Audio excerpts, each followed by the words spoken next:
Shabbos and good Chodesh. Today is the first day of the month of Kislev, and we are learning Maseches Pesachim, the bottom of Daf Samach Gimel Amud Aleph. Today's Amud is Samach Gimel Amud Beis, but we're starting from the bottom of Samach Gimel Amud Aleph, where the Gemara is discussing that which we learnt in yesterday's Mishnah with regards to Shechting and Pesach while in the possession of Chametz. Dealing with and understanding the pasuk that tells us that one is not allowed to shecht the Korban Pesach lo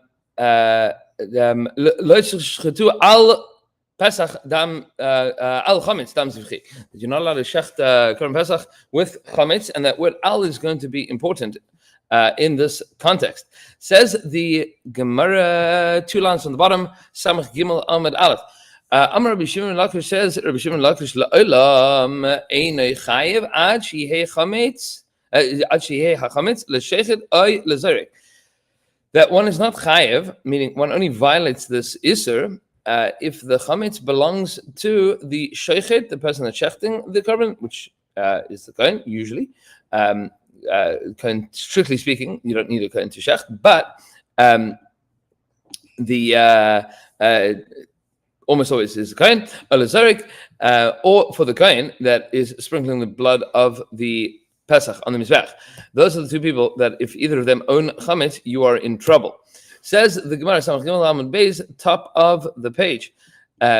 Says the Gemara, let's just share the link here. There we go. Says the Gemara, or if one of the people that the Korban Pesach is being brought on behalf of, if one of them has chametz, and then this is the important clause in our discussion, and he has to have the chametz with him in the courtyard of the Beis Hamikdash. So you know a lot of things here, but the most pivotal of which is that in order to violate this issue, you have to have the chametz with you in the Beis Hamikdash on Erev Pesach, while shechting or being zarek as adam. Rabbi Yochanan says, even if it is not with him in the Azara, you are still chayev. But what exactly is this machlokes about? Says the Gemara, possibility. Maybe they are arguing about the definition of al. When the pasuk says al chametz, what does al mean? Does al mean literally means on? Nobody shechting bring a Korban Pesach on chametz, literally on top of. So what does al chametz mean? Does al mean in the possession of, or does al mean in the proximity to? Says the Gemara, the Rabbi Shimon Lakish is of the opinion al b'samach, that al means proximity. Rabbi Yochanan holds loy ba'in al b'samach, that one can violate this by having possession. That's called al, but it doesn't need proximity. Says the Gemara, v'hai if ligba chadas yimna. But that would be a little bit ridiculous to quote this machlokes, because we know that they already have this machlokes. This is an old machlokes of Rabbi Yochanan and Rabbi Shimon Lakish. Ditnan, because the Mishnah says as follows: Hashechet toda lifnim. If a person shechted a korban toda inside of the Beis Hamikdash, velachma, and the bread that is supposed to go along with the korban toda. Korban toda came with a whole bunch of lachme toda as well. Velachma chutz lachema, and its bread is outside of the walls. Loi kadosh alechem, the bread did not become kadosh, meaning it didn't. The 40 loaves of bread that were supposed to come along with the korban toda did not come along, and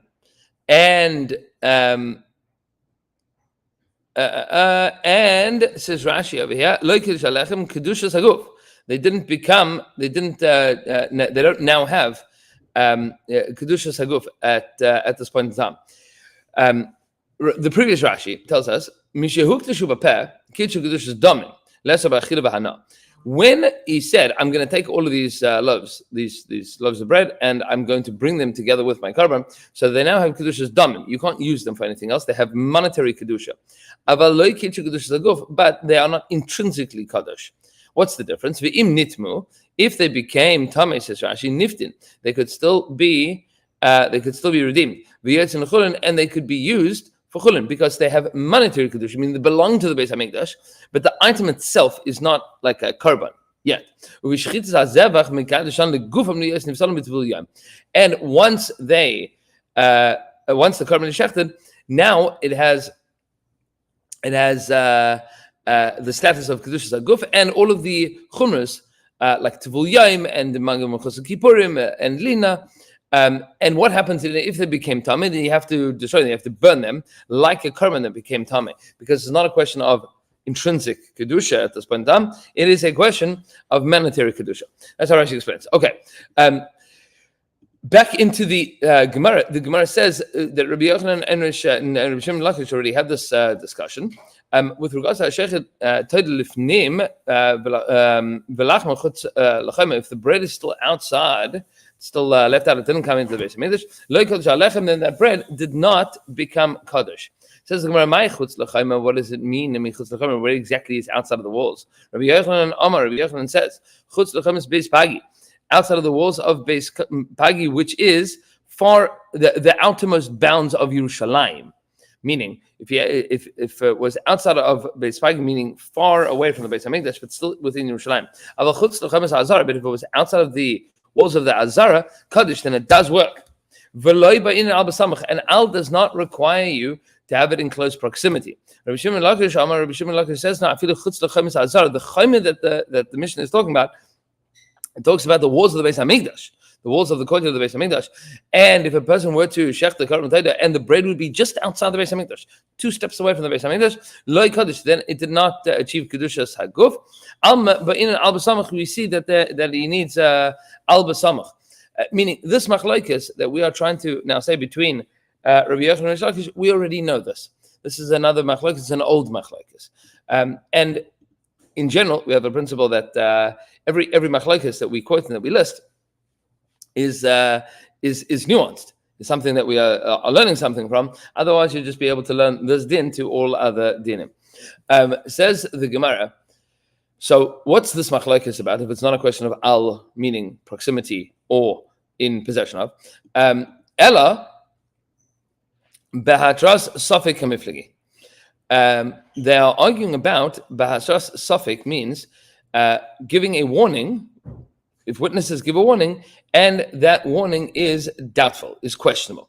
What exactly is going on here? So in order to be mechayiv somebody, in order to hold somebody accountable, to give them punishment in the Beis Din, you need witnesses that not only witnessed the crime taking place, they saw the Aveira happening, but they also needed to have warned the witness, the perpetrator.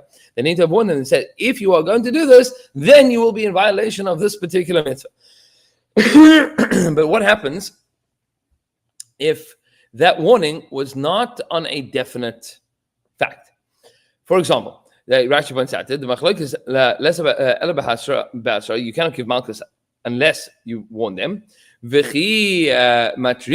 when you do warn them, al tishchat al hachametz, don't shech this al hachametz. So what exactly does al hachametz mean? If you see that he's holding a loaf of bread and you say, don't shech the korban pesach while holding the chametz, that would be a certain warning. For sure, that's a warning. And if not, what happens if you didn't see him carrying chametz, or if you didn't know if the thing that he was carrying was chametz? That would be a hasra safek. So even if you found out that he had it at home, since you don't know when you warn him, don't shecht your korban pesach in the possession of chametz, so you said hasrahi. That would not be a hasra. Rabbi Yochanan holds hasra safek shma hasra. Rabbi Yochanan says that is a good warning. And if we find out later on that he did actually own chametz, we'd be able to give him malchus for that. That's the suggestion that the Gemara says.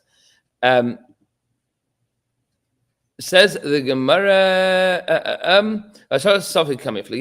Says the Gemara. If that would be the case, that they already had a machlokes about. Rabbi Yochanan and Rabbi Shimon Lakish already disagreed. We know that they have this machlokes already. The Itmar, we have a statement of the Amoraim. Shavuot she'ochel kikar zu hayom. Person that says, takes an oath, I will eat this loaf of bread. He takes a loaf of bread and he says, I will eat this loaf of bread today. And then the day passed, and he didn't eat it. Rabbi Yochanan and Rabbi Shimon both of them agree, you don't get malchus for it, but for different reasons. Rabbi Yochanan says, you don't get malchus because the action that you did was not violating, the issur that you did was not an action-based violation. What did you do? You violated the issur of lo yachel dvara. Don't make your vows, your oath, insignificant. Alternatively, the issur that he did was in the non-eating of something. Either which way, either the issur in the Torah is an issur of that doesn't have a ma'aseh, or the activity that he did or that he didn't do was a non-activity. He was over by not doing something. Either which way, it's a lav she'ein b'ma'aseh. Says Rabbi Yochanan, "V'chol lav she'ein b'ma'aseh ein loiken alav." Any lav that doesn't have an activity, you don't get malchus for it. Aval hasra safek shma hasra. But you should know, says Rabbi Yochanan, that if you warned him and said, "Make sure to eat your bread today, if not, you will have violated your oath," you don't know if he's going to eat it, if he isn't going to eat it, if he has eaten, if he hasn't eaten. You have no idea. So hasra safek. You're just warning him in theory. That's hasra safek. You don't know if he is about to do the issur. You can't tell. But that hasra safek would be a good hasra, and were to have had a ma'aseh, that he would have gotten malchus for it. Rabbi Shimon Lakish says, it doesn't get malchus mishum dahave le hasra safek. It doesn't even get off the ground whether there's a ma'aseh or there's not a ma'aseh. There's no warning that you could possibly have given him, because it's hasra safek. But hasra safek lo shema hasra, and there's no warning that you could have said. Aval lav she'ein b'ma'aseh lo ken elav. But says Rabbi Shimon Lakish, but if it would be a lav she'ein b'ma'aseh, that you would. If it would be a lav she'ein b'ma'aseh, be an activity that doesn't have a ma'aseh, that you could have gotten hasra for, like a love. Absolutely, we give you malchus for that. Omri says the Gemara. Okay, fine. So both of these suggestions of machlokes, whether it is a question of the definition of al and proximity, or the question of hasra safek, both of them they've already disagreed with. So what exactly is this machlokes here with regards to owning chametz? Or having chametz with you or not with you during the shechita and the zrika of the Korban Pesach? What is this machlokes about? Omri said they said says the we should say instead as follows. No, our first suggestion was good. The machlokes is about the definition of al, whether or not it is besamach or not besamach. That is the machlokes utzricha, but you need to teach both of these cases. If legally in chametz, because if they only argued about the case of chametz, like we just saw, I would have said bahu who the ka'amar. It is in this situation. The ka'amar Rabbi Yochanan, the Rabbi Yochanan said delayba in al basamach, that you don't need al basamach. That's the place that you don't need al basamach. Why? Mishum de isru, because the chametz itself is an isur. You're not allowed to. There's a separate isur of owning chametz. You're not allowed to own chametz at this point in time of the day. Wherever the chametz is it is. You're in violation of the isur. But with regards to the creating kedusha guf by the lechem of the lechem toida, loy kadosh ela bifnim. That requires al, and it requires it to be inside of the Beis Hamikdash. Ema. He would say, later Rabbi Shimon Lakish, he would agree with Rabbi Shimon Lakish, that in that case, you would need al basamach. That you need it. If you're talking about that, if we only knew the din of chametz, then maybe he would have agreed with Rabbi Shimon Lakish that you needed al basamach with regards to the lechem of the Beis Hamikdash, because the al of chametz, the requirement of chametz is because chametz is asur. Therefore, you'd violate it everywhere, no matter what. But with mekadosh the lechem, you can be mekadosh the lechem of lechem toida without it being that you need it to be present for. The e is a gavi kaddish, because if it is inside, it would have kedusha. V'ilai, and if not, like kaddish, then it wouldn't have kedusha. Mida have achilish sharis. Mida have kli sharis. Sorry, and this would be a good comparison with kli sharis, the vessels of the Beis Hamikdash. Meaning, the halacha is that the with regards to the kelim of the Beis Hamikdash, whatever you put into it, whatever the Tosfos explains here, that whatever you put into kli sharis now has kedusha, but that's only if the kli sharis is inside of the Beis Hamikdash. Meaning, it would make sense. This whole thing would be consistent with other dinim, and we wouldn't have known that Rabbi Yochanan Taka holds that you you don't need it to be inside of the Beis Hamikdash in order to have kedusha. Tzricha, and therefore the second, I mean the din, the second din, first din of Lachem Torah, you need to teach it in addition to the din of chametz. And if you would have only taught me the halacha of being mekadosh the lechem of the Lachem Torah, that the Lachem Torah don't need al. I would have thought that in this case, Rabbi Shimon Lakish would have said that you do need it to be in close proximity. The E is a Gavod Kaddish, because if it would be inside, only inside, it's going to be Kaddish. Eloi, and if not Loi Kaddish, then it doesn't have Kaddish at all. But with regards to chametz, maybe Rabbi Shimon Lakish would agree to Rabbi Yochanan that it doesn't require the chametz to be in close proximity. Because it's already aser.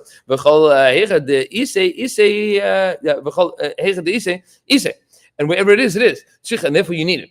Meaning that we need both the cases of the Lachem Torah and the case of chametz to teach me that Rabbi Yochanan and Reish Lakish disagree in both cases, because there would have been good reason to assume that if you would have presented one, then the other one would have had agreement. Says the Gemara, Ba'amine Rav Oshia me Rabbi Ami. Says Rabbi Oshia, a question that Rav Oshia asked from Rabbi Ami. Ein lo l'shechet. What happens if the one that shechts the chametz doesn't shechts the Pesach doesn't have chametz? Cannot shech the chametz. V'yesh lo le'echad minei chabura. What happens? The guy that shecht in Korban Pesach doesn't have chametz. One of the guys that the Korban Pesach is brought for, meaning one of the guys in the chabura, does have chametz. What would the din be in such a case? Amarle says, "Miksiv lo yishchat al chametzcha." Does the pasuk say, "Don't shecht on your chametz"? Lo yishchat al chametz ksiv. It says, "Don't shecht on chametz," meaning even if the sheichet doesn't have chametz, but one of the other guys doesn't have to be your chametz, Mr. Cohen, Rabbi Cohen, that is Shechton and Korban Pesach. If any of the guys that is part of this chabura, if any of them have chametz, either ownership or in their possession, the whole thing would be awesome. So Amarle says, "Ihachi." If this is so, then he would be chayiv. Then the kohen that is shechting this Korban Pesach would be chayiv, even if there's a person at the other side of the world that owns chametz. Meaning, what's the svara to say this? It says Rashi, she'enu b'nei chabura, even if it's just another yid on the other side of the world in Kathmandu. Nami, it would also be aser. Im yeshna imay ba'azara, if it is with him in the azara, yavar hashechet hazeh alav, then the shechet, then the kind of shechting would be in violation. Im hishra, if they warned him. Kol b'nei chabura bichlal lo yalamin. Sorry, that'd be the next week. Sorry. Yeah. So Rashi says, that it's not from the b'nei chabura. Meaning it's not any other Jew that owns chametz anywhere, at least according to that opinion, and the kohen would be liable for that. That's a very strong statement, very hard to know. So Amarle says, Amarle, Rabbi Ami says back to Rabbi Oshia, Amarkar, the pasuk says lo yishchat v'lo yalin. Pasuk has two isurim. One isur is lo yishchat al chametz dam sivchi. Don't shechter al chametz. And then there's v'lo yalin. Don't leave over the Korban Pesach until the next morning. You have to finish it the whole night. During that night, either you have it till chatzos or you have the whole night. That's Maseches. We'll see that we know from that Gada, and we'll see that later on. It says lo yishchat al chametz hanach dekaimi alei mishum loyal. Don't shecht on chametz means hanach dekaimi alei mishum loyal. Those that are obligated in the chiyuv of loyalin, meaning only the people that are prohibited from loyalin, from making sure that this Korban Pesach is not left overnight, those are the people that we are concerned about the shechita of this korban having chametz in their possession. So the original thought was that lo tishchad al chametz means any chametz anywhere. If any Jew owns chametz anywhere in the world, he says, well, that's not fair. So he says, not. Only the people that lo yalan applies to, which means the bnei chabura. If any of the bnei chabura, that's the dit, meaning it doesn't have to belong to the kohen. It could be the bnei chabura, anybody within that group. Amar Rav Papa says, hilchach, therefore, kohen hamakter sachelev over below saseh. If you have a kohen that is bringing the fats of the korban pesach over below saseh, he would be in violation of the issur d'oraisa of lo tishchad al chametz tamzichi hol v'yeshnu b'chalal halonas emurim, because he is subject to halonas emurim. He is not allowed to. He has to make sure that the emurim, that the fats and the sinews of the korban are burnt that night, meaning they have to be finished up. So even though he doesn't own this korban, he is still involved in this issur, because he is chayiv in lo yisolin. That's or lo yolin. You're not allowed to leave it over. Tani Rav Papa. So Rav Papa has a supporting brisa. If somebody shechs the korban pesach al hachametz, within possession or ownership of chametz or proximity, over below saseh, the shechet, the kohen that is shechting it, is going to violate the lo saseh, is going to violate the issur d'oraisa. Emasai, when would he be in violation? Bisman shehu leshechet or lezarik or leechad b'nei chabura. If it is belonging to the shechet, the person shechting, or lezarik, the one that's sprinkling the blood, or leechad b'nei chabura, or anybody in this chabura. What happens if there's chametz that belongs to somebody at the other side of the world? He doesn't have to worry about it, meaning there's no connection to him.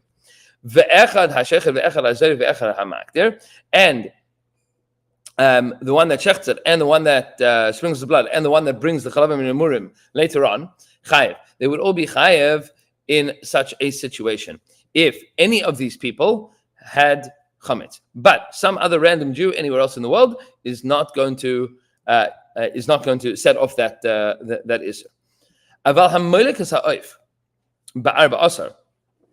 But somebody that does malika means that you have the kohen has a very sharp thumbnail, and he picks up the oif, the bird, and instead of doing shechita, he does malika, which is a viable way of killing an animal inside of the Beis Hamikdash, and he goes and sticks it at the back of the neck of the animal. That's called malikas ha'oif. Somebody that's malikas ha'oif ba'arba asar, if he does so, the kohen does such an avodah ba'arba asar on the 14th of Nisan, meaning on Erev Pesach, Eina over below klum. He hasn't violated anything. Meaning, if he does this while in possession of chametz, obviously, Eina over below klum.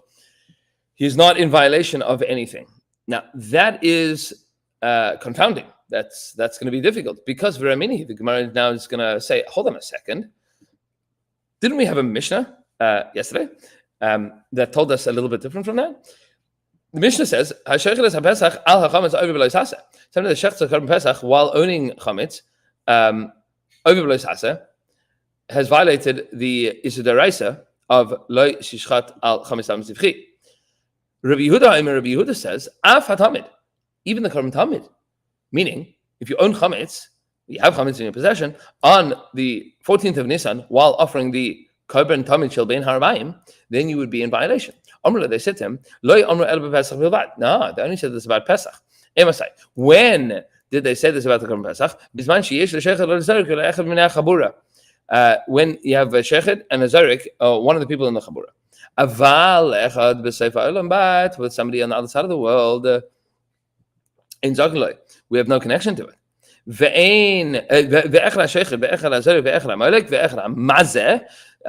You have included in this, in addition, is the shochet, that's the person that shecht, and the zarik, the one that throws the blood on the mizbech, ve'echad hamoilek, and the one that goes to the back of the neck of the animal, right? That does malika. Ve'echad hamazeh, and the one that sprays the blood. That's the blood of the the blood of the oif. Rashi has said midama from its blood. The pasuk says midama chatas. That you are going to sprinkle from the blood of the chatas. V'chatas oif kai. That's talking about chatas oif. V'hach seifa, and this end of this brayz is the mashma der over af ashar korbanos, that you have you're in violation even with other korbanos. Rami lagam aresha, that is in direct contradiction to the thing that we just said before. You only said about the korban pesach. So hold on, is it only about korban pesach, or is it about all of the other korbanos? Because that would only be by a chatas ha'oif. Aval hakomis is a mincha, but one that does the scooping of the mincha. That's this is the kmitza process. You scoop up the mincha, the flour. Ein over b'leisasa has not violated this issur if they are in possession of chametz. Hamakter is haimurim, and the person that burns the fats of the korban pesach. Ein over b'leisasa has not violated any issur. The makter is not included in this issur. And then the Gemara says, kasha malika. You have a contradiction about Malika, and Kasha Hagdara, and you also have a contradiction about the Maktir, the person that burns the Chalavim and the Emurim. We're going to keep going just a little bit to get to the two dots so that we have a little bit of clarity. Says the Gemara, Ula Tamech, and according to, we're at the top of Samach Amud Aleph, Ula Tamech, and according to your rationale, Tikshilach, he gufa. You should ask within it. We have a big challenge here within it itself. Diktani, because the Brisa has taught us, it's only true about Korban Pesach. And then afterwards it comes along and says,